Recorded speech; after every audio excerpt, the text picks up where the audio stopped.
এক একটা নারীকে আল্লাহ তাআলা এক একটা ফ্যামিলির ম্যানেজিং ডাইরেক্টর বানিয়ে দিয়েছে। অনেক স্ত্রী আছে স্বামী ঘরে ঢুকলেই ঘরে আটা নাই, রুটি নাই, চাল নাই, ডাল নাই। অনেক বোনেরা আছে বাইরে যাওয়ার সময় পার্লারিং করে মেকআপ করে সুন্দর জামা কাপড় পরে বাইরে যায়, আর স্বামীর সামনে আসলে বুয়ার মতো থাকে। ড্রাইভারের সাথে কথা বলার সময় মিষ্টি হাসি দিয়ে কথা বলে।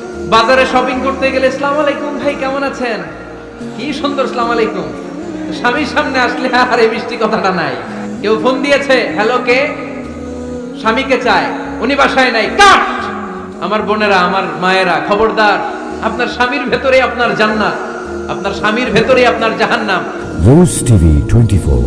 Enjoy by listening to the Holy Quran. স্ত্রীদেরকে আল্লাহ কি দায়িত্ব দিয়েছে একটা ফ্যামিলিকে সুন্দর করতে, একটা দাম্পত্য জীবনকে সুন্দর করতে। স্ত্রীর এক নম্বর দায়িত্ব হচ্ছে she should make a comfort to her husband. স্ত্রীর উচিত স্বামীর জন্য ঘরটাকে প্রশান্তির নীড় বানিয়ে রাখা। কি বানিয়ে রাখা? প্রশান্তির নীড়। স্ত্রী হওয়া উচিত এমন যাকে দেখলে স্বামীর চোখ জুড়ায়, স্বামীর প্রাণ জুড়িয়ে যায়, স্বামীর হৃদয়টা ঠান্ডা হয়ে যায়, ঠিক কিনা? আর স্ত্রীর দিকে তাকালে যদি মেজাজ গরম হয়ে যায়, মেজাজ খিটখিটে হয়ে যায়, ঝামেলা আছে না নাই? ঝামেলা আছে। এজন্য মেহেরবানি করে আমাদের বোনরা যারা এমন কোনো কাজ করবেন না যেটা স্বামীর মেজাজকে খিটখিটে করে দেয়, কারণ আল্লাহ তাআলা আপনাদেরকে তৈরি করেছে লিতাসকুনু ইলাইহা, স্বামী আপনার কাছে গেলেই যেন তার হৃদয়টা প্রশান্ত হয়ে যায়, ঠিক কিনা? অনেক স্ত্রী আছে না জেনে না বুঝে স্বামীর সাথে এমন খিটখিটে মেজাজ দেখায় যেটা স্বামীর জন্য মেনে নেওয়া কষ্টকর। স্বামীর জন্য একটা ত্রাস হয়ে দাঁড়ায় স্ত্রী, ত্রাস। অনেক স্বামী আছে স্ত্রীর এরকম আচরণের কারণে, অতিরিক্ত প্রেসার ক্রিয়েট করার কারণে স্ত্রীদেরকে ভয় পায়। এজন্য বোনদেরকে বলবো লিতাসকুনু ইলাইহা, এমন ভাবে আপনি আপনার স্বামীর সামনে নিজেকে প্রেজেন্ট করেন যাকে আপনাকে দেখলে আপনার স্বামীর চোখ জুড়িয়ে যায়, হৃদয়টা প্রশান্ত হয়ে যায়, আপনাকে দেখলেই আপনাকে ভালোবাসতে মনে চায়, ঠিক কিনা? এজন্য রব্বুল আলামিন বলেন আমি নারীদেরকে তৈরি করেছি লিতাসকুনু ইলাইহা, যেন পুরুষেরা স্ত্রীদের সংস্পর্শ যখন পায় পুরুষদের হৃদয়টারে প্রশান্ত করে দেয়। কে? রব্বুল আলামিন বলেছেন খাদিজার জন্য জান্নাতে আমি এমন একটা ঘর বানিয়েছি যেই ঘরের মধ্যে কোনো বিশৃঙ্খলা নাই। খাদিজার জন্য জান্নাতে এমন একটা প্রাসাদ আমি বানিয়েছি যেই প্রাসাদের মধ্যে কোনো আওয়াজ নাই, কোনো কোলাহল নাই, কোনো বিশৃঙ্খলা নাই। কারণ খাদিজা আমার নবীকে এমন একটা ঘর উপহার দিয়েছে যেই ঘরের মধ্যে কোনো বিশৃঙ্খলা ছিল না, আওয়াজও ছিল না। পড়েন সুবহানাল্লাহ। আল্লাহ রাসূল যখন সারাদিন কাফেরদের মাঝে কোরআনের দাওয়াত দিতেন, কোলাহল, মারামারি, জীবনের ঝুঁকি নিয়ে মক্কার কুরাইশদের মাঝে যখন দাওয়াত দিতেন, সব বিশৃঙ্খলা, ঝামেলা, গোলমাল শেষ করে রাতের বেলায় যখন খাদিজার ঘরে বিশ্বনবী ঢুকতেন, বিশ্বনবীর হৃদয়টারে প্রশান্ত করে দিত কে? আম্মাজান খাদিজা বিশ্বনবী সাল্লাল্লাহু আলাইহি ওয়াসাল্লামের জন্য এমন ঘর উপহার দিয়েছেন যেই ঘরে বিশ্বনবী আসলে বিশ্বনবীর হৃদয়টা ঠান্ডা হয়ে যেত। সুবহানাল্লাহ পড়ে। অনেক স্ত্রী আছে স্বামী ঘরে ঢুকলেই ঘরে আটা নাই, রুটি নাই, চাল নাই, ডাল নাই, এটা লাগবে ওইটা লাগবে, ওখানে যেতে হবে, একটার পর একটা ফিরিস্তি বলে বেড়ায়, আছে না নাই? না, এটা করবেন না। আপনার কি লাগবে এই সব দায়িত্ব আল্লাহ তাআলা স্বামীকে দিয়েছে, স্বামীকে জানাবেন। তবে ধীরে সুস্থে, ধীরে সুস্থে স্বামীর জন্য ঘরটাকে এমন করে রাখতে হবে যেন ঘরে ঢুকলেই স্বামীর হৃদয়টারে প্রশান্ত করে দেয়। কে? এজন্য স্ত্রীর প্রথম দায়িত্ব ঘরটারে প্রশান্তির নীড় বানানো। একটা সুখী দাম্পত্য জীবনের জন্য স্ত্রীর 2 নাম্বার দায়িত্ব হচ্ছে স্বামীকে ইন্সপায়ার করা, স্বামীকে সাহস জোগানো, পিছন থেকে ড্রাইভিং পুশের মতো কাজ করা। কারণ স্বামীকে যখন স্ত্রী সাহস যোগায় স্বামীর সাহস বেড়ে যায়, ঠিক কিনা? আল্লাহর হাবিব সাল্লাল্লাহু আলাইহি ওয়াসাল্লামের কাছে কোরআনের আয়াত নাযিল হলো, ইকরা বিসমি রাব্বিকাল্লাযী খালাক, খালাকাল ইনসানা মিন আলাক, اقرأ وربك الأكرم الذي علم بالقلم علم الإنسان ما لم يعلم. পড়েন আল্লাহু আকবার। সূরাতুল আলাকের 5 আয়াত হেরা গুহায় যখন নাজিল হয়ে গেল, বিশ্বনবী সাইয়েদনা জিব্রাইলকে নিজ আকৃতিতে দেখলেন, পা থেকে মাথা পর্যন্ত দেখে বিশ্বনবী ভয় পেয়ে গেলেন। বিষ্ণু ঈসা ইসলামের হৃদয় কাঁপতে আরম্ভ করলো। কোরআনের 5 আয়াত নিয়ে হেরা গুহা থেকে বিশ্বনবী আম্মা জান খাদিজাতুল কুবরা রাদিয়াল্লাহু তাআলা আনহার কাছে চলে আসলেন। এসে ডেকে বললেন, খাদিজা জাম্মিলুনি জাম্মিলুনি, কম্বল দিয়ে তুমি আমারে চাপা দাও, আমার ভয় লাগছে, মনে হয় আমি বাঁচব না। আম্মা জান খাদিজা বললেন, কি হয়েছে আপনার? বিশ্বনবী বললেন, বিশাল বড় একটা লোক কোরআনের 5 আয়াত নিয়ে এসেছে। ওই লোকের পা হেরা গুহার মধ্যে, মাথাটা আকাশের উপরে, এত বিশাল সত্তা, বিশাল কোন মানুষ জীবনে আমি দেখি নাই। এসে সে পরিচয় দিয়েছে সে নাকি জিব্রাইল ফেরেশতা। বিশ্বনবী বললেন, মনে হয় আমি বাঁচব না, আমার জ্বর চলে এসেছে, আমার হৃদয়ের মধ্যে কাঁপুনি শুরু হয়েছে, তুমি আমারে কম্বল দিয়ে চাপা দাও। আম্মা জান খাদিজা বললেন, ও নবী ভয় পাবেন না, আমার আল্লাহ কোনোদিন আপনারে অপমান করবেন না। সুবহানাল্লাহ পড়েন। ওয়াল্লাহি ওয়াল্লাহি লা ইউখজিক আল্লাহু আবাদা। নবী গো, আল্লাহ আপনার অপমান করবেন না, কারণ আপনার মধ্যে এমন এমন ভালো ভালো গুণ আছে, এই গুণাবলীগুলি যে মানুষের মধ্যে থাকে তাকে আমার রব কোনোদিন অপমান করতে পারে না। চিল্লায় বলেন ঠিক কি না? নবী হে, ইন্নাকা লা তাসিলুর রাহিমা, আপনি আত্মীয়তার সম্পর্ক বজায় রাখেন। ও নবী, তাসদুকুল হাদিসা, সব সময় আপনি সত্য কথা বলেন। ওয়া তাহমিলুল কাল্লা, আপনি মানুষের বোঝা টেনে দেন। ওয়া তাকসিবুল মা'দুমা, যার উপার্জন করার কেউ নাই, নিজে গায়ে খেটে আপনি তারে উপার্জন করে দেন। ওয়া তুঈনু আলা নাওয়াইবিল হক, সত্য যেখানে বিপন্ন সেখানে আপনি সাহসী সৈনিকের মতো দাঁড়িয়ে যান। সুবহানাল্লাহ। নবী হে, আপনি ভয় পাবেন না, কারণ আপনি এমন অসাধারণ ব্যক্তিত্ব, এমন জনকল্যাণমূলক কাজের আঞ্জাম আপনি দেন, এরকম লোককে আল্লাহ কখনো অপমান করতে পারে? আপনি চালিয়ে যান, আপনাকে থামানোর মতো অপশক্তি গোটা বিশ্বে দ্বিতীয়টা নাই। চিল্লায় বলেন ঠিক কি না? বিশ্বনবীকে সাহস জুগিয়েছেন। এরকম সাহস জোগানোর মতো স্ত্রী আমাদের দরকার আছে না নাই? বিশ্বনবী সারাদিন বাইরে যখন কাফের মুশরিকদের অত্যাচার অনাচার সহ্য করে ঘরে আসতেন, আম্মা জান আয়েশা এমন সাহসিকতার বাণী শোনাতেন, এমন মোটিভেশন শোনাতেন, এমন ইন্সপায়ারেশন দিতেন, বিশ্বনবী সারাদিনে সব দুঃখ কষ্ট ভুলে গিয়ে এর পরের দিনের দাওয়াতি কাজের জন্য নতুন করে এনার্জি ফিরে পেতেন। চিল্লায় পড়েন আল্লাহু আকবার। এজন্য স্ত্রীর 2 নাম্বার কাজ হচ্ছে স্বামীকে সাহস যোগানো। 2 নাম্বার কাজ কি? স্বামীকে সাহস যোগানো, স্বামীকে সাপোর্ট দেয়া। স্ত্রীর 3 নাম্বার কাজ হচ্ছে স্বামীর ডাকে সাড়া দেয়া। কি দেয়া? স্বামী যদি স্ত্রীর সঙ্গ পেতে চায়, স্ত্রীর ওই ডাকে সাড়া দিতে হবে। রাতের বেলা স্বামী যদি স্ত্রীর সঙ্গ চায়, আর স্ত্রী যদি সঙ্গ না দিয়ে চলে যায়, ফজর পর্যন্ত স্ত্রীর উপর আল্লাহর ফেরেশতারা লানত দিতে থাকে। চিল্লায় পড়েন নাউযু বিল্লাহ। তবে হ্যাঁ, ভ্যালিড যদি কোনো কজ থাকে, ভ্যালিড কজ, অসুস্থতা, অন্যান্য কমপ্লেক্সিটি যদি থাকে সেটা ভিন্ন ব্যাপার।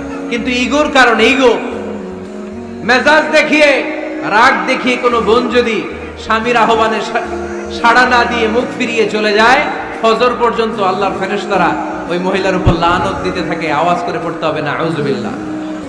আবার বিশ্বনবী বলেছেন, খবরদার, রমজান ছাড়া কোন নফল রোজা কোন স্ত্রী যদি রাখতে চায়, নফল রোজা রাখার আগে স্বামীর কাছ থেকে যেন সে অনুমতি নিয়ে নেয়। নফল রোজা, আওয়াজ করে বলেন কি রোজা? ফরজ রোজা না।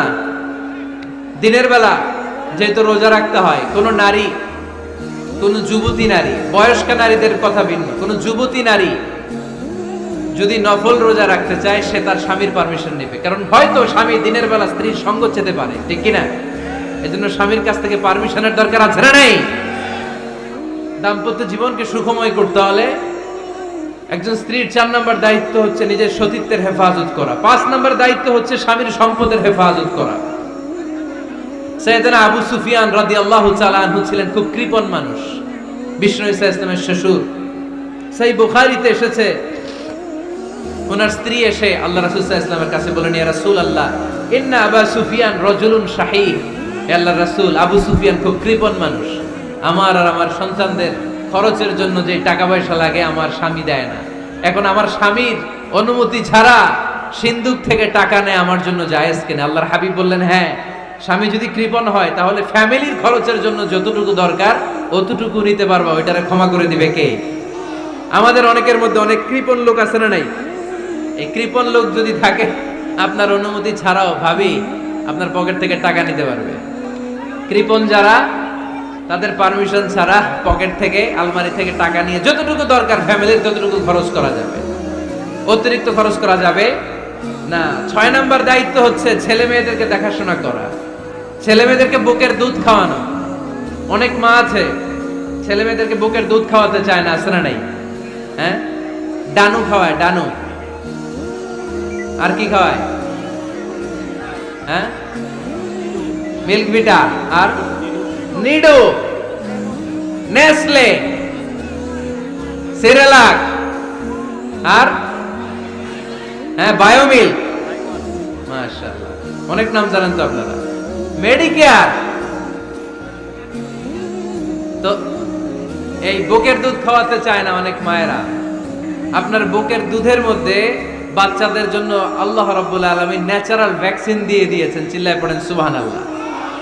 ন্যাচারাল, প্রাকৃতিক টিকা, বাচ্চার জীবনের প্রথম টিকাটা, সন্তানের জীবনের নবজাতক শিশুর প্রথম টিকাটা আল্লাহ তাআলা মায়ের বুকের শাল দুধের ভেতরে দিয়ে দিয়েছেন। সুবহানাল্লাহ পড়ে।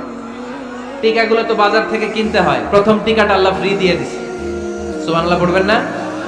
এজন্য রাব্বুল আলামিন বলেন, ওয়াল ওয়ালিদাতু ইউরদি'না আওলাদাহুন্না হাওলাইনি কামিলাইনি লিমান আরাদা আন ইউতিম্মার রাদা'a। দুনিয়ার প্রতিটা মায়ের উচিত টানা 2 বছর তাদের সন্তান সন্ততিদেরকে দুধ খাওয়ানো। কয় বছর? আওয়াজ করে বলতে হবে, কয় বছর? মায়ের বুকের দুধ যে ছেলেগুলো খায় না, এদের ব্রেনের গ্রোথ হয় না। এগুলো হয় বলদা নাম্বার 1। কি হয়? বলদা নাম্বার 1। ফার্মের মুরগির মতো এগুলা। ফার্মের মুরগি দেখছেন? হ্যাঁ, ফার্মের মুরগি দেখবেন যে দোকানে যখন কিনতে যাবেন, এটারে নিয়ে যেখানে ওজন করে ওইখানে বসা রাখলে ওইখানেই বসে থাকে। আধা ঘন্টায় উঠবে না, এটা বসেই থাকে। আর গ্রামের মুরগি দেখছেন, দেশি মুরগি, ধরতে পারবেন এটারে? খবর আছে, ঘাম ছুটায় ছাড়বে। তো মায়ের বুকের দুধ যেগুলা খায় এগুলা দেশি মুরগির মতো। আর এই নিডু খায় যেগুলো, এগুলো 1 নাম্বার বলদা হয় আর ফার্মের মুরগির মতো হয়। ঠিক কি না? উদাহরণটা দিলাম এই জন্য, আপনার সন্তানের ভবিষ্যতের কথা বোঝানোর জন্য উদাহরণটা দিয়েছে। বুকের দুধ খাওয়াবেন, এর মধ্যে আল্লাহ তাআলা এমন নিউট্রিশন, পুষ্টি গুণ দিয়ে মায়ের বুকের দুধকে আল্লাহ তাআলা সমৃদ্ধ করেছে। বাচ্চার ব্রেইনের গ্রোথ হয়, বাচ্চার হাড্ডিগুলো খুব শক্ত হয়, সে ইনফিরিয়রিটি কমপ্লেক্সে ভোগে না, হীনমন্যতায় ভোগে না। জীবনের যেখানেই যাবে সেখানেই সে হবে সফল। চিল্লায় বলেন ঠিক কি না? অনেক মা আছে বুকের দুধ খাওয়াতে চায় না, ডানু খাওয়ায়, নিডু খাওয়ায়, আবার নিজেদের কাজের জন্য ব্যস্ত, ছেলে মেয়েদেরকে সময় দেয় না। আছে না নাই? নারীরা চাকরি করতে পারবে, হেজাব করে নিজেকে পর্দার মধ্যে রেখে শিক্ষকতা করতে পারবে, ডাক্তারি করতে পারবে, সব পেশায় তারা যেতে পারবে। নিজেদেরকে পর্দার মধ্যে রেখে হেজাব পরে সব জায়গায় যেতে পারবে, কিন্তু সন্তানদেরকেও দেখাশোনার দরকার আছে না নাই? অনেক মায়েরা নিজেরা থাকে চাকরিতে আর ছেলে মেয়েদেরকে দিয়ে রাখে কাজের মেয়ের কাছে। আছে না নাই? মনে রাখবেন, আপনি যদি অফিসে চাকরিতে ব্যস্ত থাকেন আর ছেলে মেয়ে যদি কাজের মেয়ের কাছে মানুষ হয়, তাহলে ছেলে মেয়ে আপনার আচরণ পাবে না, সে কাজের মেয়ের বুয়ার আচরণ পেয়ে পেয়ে বড় হবে। চিল্লায় বলেন ঠিক কি না? এক একটা নারীকে আল্লাহ তাআলা এক একটা ফ্যামিলির ম্যানেজিং ডাইরেক্টর বানিয়ে দিয়েছে। এ women is an MD of a family. একজন নারী একটা ফ্যামিলির ম্যানেজিং ডাইরেক্টর। এখানে অনেক কাজ আছে মিয়া। এখানে তার ফুড ম্যানেজমেন্ট এনশিওর করতে হয়, এখানে অনেক ডিপ্লোমেসি জানা লাগে। একজন নারীকে ফ্যামিলিতে টিকে থাকতে হলে কূটনীতি লাগে, শাশুড়ির সাথে বউয়ের ঝগড়া আছে না নাই, এটা ম্যানেজ করতে হয়। একান্নবর্তী ফ্যামিলি হলে স্বামীর ভাই বোন এদের মন মানিয়ে চলতে হয়, পুরো ঘরটাকে হ্যান্ডেল করতে হয়। এখানে আছে ফুড ম্যানেজমেন্ট, এখানে আছে ক্লিনিং ম্যানেজমেন্ট, এখানে আছে ডিপ্লোমাসি। পুরো ঘরের মধ্যে তো বিশাল একটা অফিস। এই কাজ ফেলে দিয়ে মহিলারা বাইরে ঘুরে বেড়ায় না। ফ্যামিলি সামলান। আপনি যদি ঘরমুখ হন, তাহলে আপনার ফ্যামিলির মধ্যে বরকত দিয়ে এটাকে সমৃদ্ধ করে দিবে কে? তাহলে সুখী দাম্পত্য জীবনের 6 নম্বর ফর্মুলা হচ্ছে ছেলে মেয়েদেরকে সময় দেয়া। ছেলে মেয়েদেরকে সময় দেন। Spending money, spending time is more important than spending money for children. ছেলে মেয়েদের জন্য টাকা ব্যয় করার চেয়ে ছেলে মেয়েদের সাথে সময় ব্যয় করা বেশি গুরুত্বপূর্ণ। ঠিক কিনা? এমন অনেক ফ্যামিলি আছে আমি দেখেছি যে বাবাও চাকরিজীবী, মাও চাকরিজীবী। আছে না নাই? হয় ডে কেয়ারে না কাজের বুয়ার কাছে মানুষ হইতেছে। বাবা মারা যখন সকালে অফিসের জন্য বের হয় তখনও ছেলে মেয়ে ঘুমায়, আবার রাতে যখন মিটিং সিটিং সব শেষ করে ঘরে আসে তখনও ছেলে মেয়েগুলো ঘুমায়। শুক্রবার ছাড়া বাবা মার ছেলে মেয়েদের দেখা নাই। এরকম ফ্যামিলি আছে না নাই? ঢাকাতে পারিবারিক এই ক্রাইসিস, এই সংকটগুলো আমরা প্রায়ই শুনি। আল্লাহ তুমি আমাদের ফ্যামিলিগুলোরে বরকতময় করো, আমাদের ফ্যামিলিতে যেন আমরা জান্নাতি ইমেজ উপভোগ করতে পারি, তুমি তৌফিক দান করো। আওয়াজ করে পড়বো আমিন। 7 নাম্বার দায়িত্ব, বিশ্বনবী বলেছেন খবরদার, স্বামী পছন্দ করে না এমন কোন লোককে স্ত্রী যেন ঘরে অ্যালাউ না করে। স্বামী পছন্দ করে না এমন কোন লোককে আপনার স্ত্রী ঘরে অ্যালাউ করতে পারবে? আমার বোনেরা খবরদার, আপনার স্বামীর পারমিশন ছাড়া, আপনার স্বামী পছন্দ করে না এরকম কোন লোককে আপনার ঘরে আপনি অ্যালাউ করতে পারবেন না। 8 নাম্বার, স্বামীকে আর্থিকভাবে সহযোগিতা করা। যদি স্ত্রী ধনী হয়, আমরা সব এক করে ফেলছি, আসলে ইসলামের দৃষ্টিতে স্বামীর ব্যালেন্স আলাদা, স্ত্রীর ব্যালেন্স আলাদা। স্বামীর যাকাত আলাদা, স্ত্রীর যাকাত আলাদা, ঠিক কি না? স্ত্রী ধনী হতে পারে, স্ত্রীর আলাদা সম্পদ থাকতে পারে। যদি স্ত্রীর সম্পদ থাকে, স্ত্রীর উচিত তার সম্পদ দিয়ে তার স্বামীকে এস্টাবলিশ হতে, স্বাবলম্বী হতে সহায়তা করা। যদিও এটা আল্লাহ তাআলা আবশ্যক করে দেন নাই, কারণ আর্থিক ফিনান্সিয়াল সব কাজগুলোকে স্বামীর উপরে খরচ করেছে কে? ফিনান্সিয়ালি 1 টাকা খরচ করা, 1 টাকার দায়ভার নেয়া কোন স্ত্রীর উপরে আল্লাহ আবশ্যক করে নাই। তারপরেও স্ত্রী যদি ধনী হয়, স্ত্রীর যদি জায়গা জমি থাকে, সম্পদ থাকে, তাহলে স্ত্রীর উচিত তার স্বামীকে স্বাবলম্বী হতে সহযোগিতা করা, ঠিক কিনা? আমরা মডেল হিসেবে আম্মাজান খাদিজা রাদিয়াল্লাহু তাআলা আনহার জীবনের দিকে যদি তাকাই, তাহলে দেখবো উনি অনেক মহিয়সী, গরিয়সী একজন ব্যবসায়ী নারী ছিলেন। আম্মাজান খাদিজা রাদিয়াল্লাহু তাআলা আনহা ওনার ব্যবসায় স্টাফ হয়ে বিশ্বনবী ওনার সাথে পরিচিত হলেন। বিশ্বনবীর আমানতদারিতায় মুগ্ধ হয়ে আম্মাজান খাদিজা বিশ্বনবীরে বিয়ের প্রস্তাব দিলেন। আম্মাজান খাদিজা রাদিয়াল্লাহু তাআলা আনহার সাথে বিশ্বনবীর যখন বিয়ে হয়ে যায়, বিয়ের পরে আম্মাজান খাদিজা বলেন, ও বিশ্বনবী, আমার যত সম্পদ আছে, আমার ব্যবসায়ের যত মালামাল আছে, যত সম্পদ আছে, সব আমি আপনার পায়ের সামনে এনে রেখে দিলাম। আপনি দিয়ে দিলাম, সব সম্পদ আপনারা আমি দিয়ে দিলাম।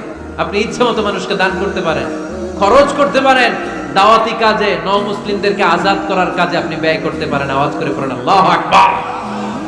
আম্মাজান খাদিজাকে যদি আমরা মডেল হিসেবে ধরি, তাহলে প্রতিটা বোনের উচিত তাদের যদি অর্থকড়ি থাকে, সম্পদ থাকে, স্বামীকে স্বাবলম্বী হতে ওই সম্পদ দিয়ে সাহায্য করার দরকার আছে না নাই? কথা বলেন না কেন?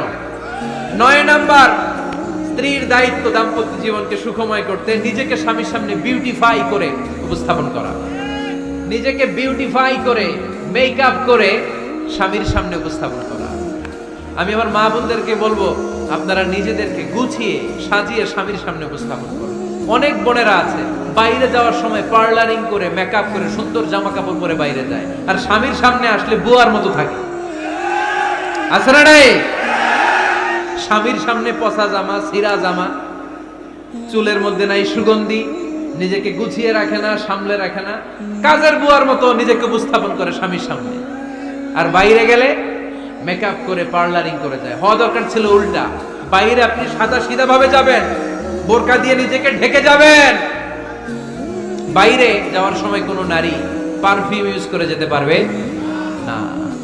নারীরা যত পারফিউম ইউজ করতে মনে চায় আপনার বেডরুমে, আপনার স্বামীর সামনে, ঠিক কিনা?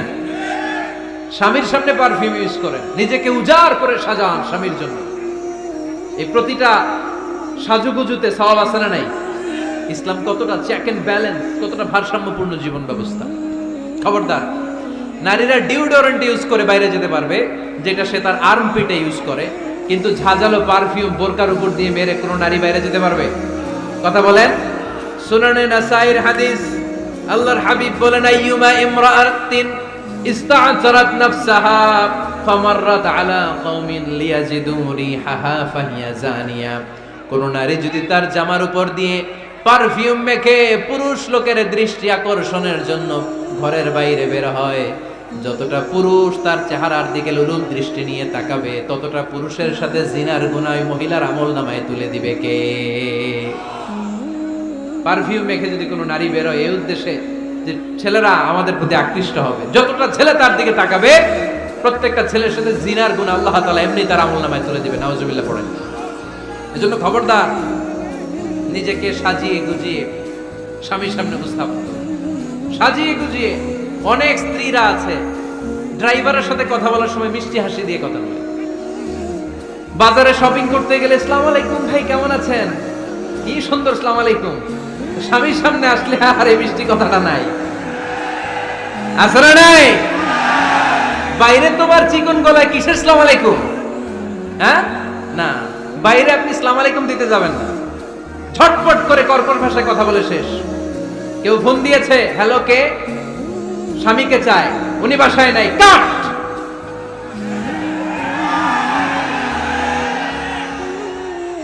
কারে চান, আপনার হাজবেন্ডের, নাই, কাট, শেষ করে দিবেন। মিষ্টি মিষ্টি আসসালামু আলাইকুম আসসালামু আলাইকুম বলা যাবে নাকি? খবরদার, খবরদার। বাজার করতে গেলে কি মিষ্টি হাসি, দোকানে গেলে কি মিষ্টি আলাপ, ড্রাইভারের সাথে কি সুন্দর কথা, সিএনজি ওয়ালার সাথে কি সুন্দর আলাপ, আর ঘরে আসলে এই চেহারাটা এরকম করে রাখে, আসলে নাই। ঘরে আসলেই স্বামীর সাথে খিটখিটে মেজাজ, না উল্টো করে ফেলছেন আপনি। বরং স্বামী ছাড়া অন্যদের সাথে কথা শর্টকাটে সারবেন, যাতে কোনো ফিতনা চলে না আসে। চিল্লায় বলেন ঠিক কিনা? আর নিজেকে স্বামীর জন্য উজাড় করে সাজান, পার্লারিং করেন, বিউটিফিকেশন করেন, মেকআপ করেন, বেডরুমে পারফিউম মাখেন, নিজেকে উজাড় করে স্বামীর জন্য সাজান। সওয়াব দিয়ে আপনার আমলনামাটারে পূর্ণ করে দিবে কে? বিশ্বনবী যখন সফরে যেতেন, সফর থেকে ফিরে আসার সময় ডিরেক্টলি স্ত্রীর ঘরে যেতেন না। বিশ্বনবী একজনকে ঘরে পাঠিয়ে দিতেন, মদিনা রূপকণ্ঠে কিছু সময় অপেক্ষা করতেন, আর বলতেন আজকে আমি আয়েশার ঘরে যাব। আয়েশারে যে বলো আমি এসেছি, কয়েক ঘন্টা পরে আয়েশার ঘরে আমি ঢুকবো। সুবহানাল্লাহ পড়েন। স্ত্রীকে সময় দিতেন, কারণ স্ত্রী হয়তো কাজ করে, ঘর গুছায়, ঘেমে থাকতে পারে, তাকে নিজেকে গুছানোর জন্য সময়ের দরকার আছে না নাই? লম্বা সফর শেষ করে, সেই বুখারীর হাদিস, বিশ্বনবী যখন সফর শেষ করে মদিনায় ফিরতেন, ডিরেক্টলি স্ত্রীর কাছে যেতেন না, মদিনার উপকণ্ঠে ওয়েট করতেন এবং বার্তাবাহককে পাঠাতেন, যে বলো যে আজকে আমি সফিয়ার ঘরে থাকবো। সফিয়াকে সময় দিতেন 2-1 ঘন্টা, যাতে নিজেকে সাজিয়ে নিতে পারে। সুবহানাল্লাহ পড়ো। আমার বোনেরা, আমার মায়েরা, খবরদার, আপনার স্বামীর ভেতরে আপনার জান্নাত, আপনার স্বামীর ভেতরে আপনার জাহান্নাম। আপনার স্বামীর মনকে খুশি রাখতে পারলে জান্নাতের দরজাগুলো আপনার জন্য খুলে দিবে কে? ক্যাপাসিটির বাইরে কিছু চাবেন না। এই 10টা স্ত্রীদের দায়িত্ব। এই 10টা পয়েন্ট যদি কোনো স্ত্রী স্বামীর জন্য এইভাবে স্যাক্রিফাইস করে করে এইভাবে আঞ্জাম দিতে পারে, এই স্ত্রীদের জন্য জান্নাতের দরজাকে খোলা রেখেছে কে? আওয়াজ করে বলতে হবে, খোলা রেখে দিয়েছেন কে?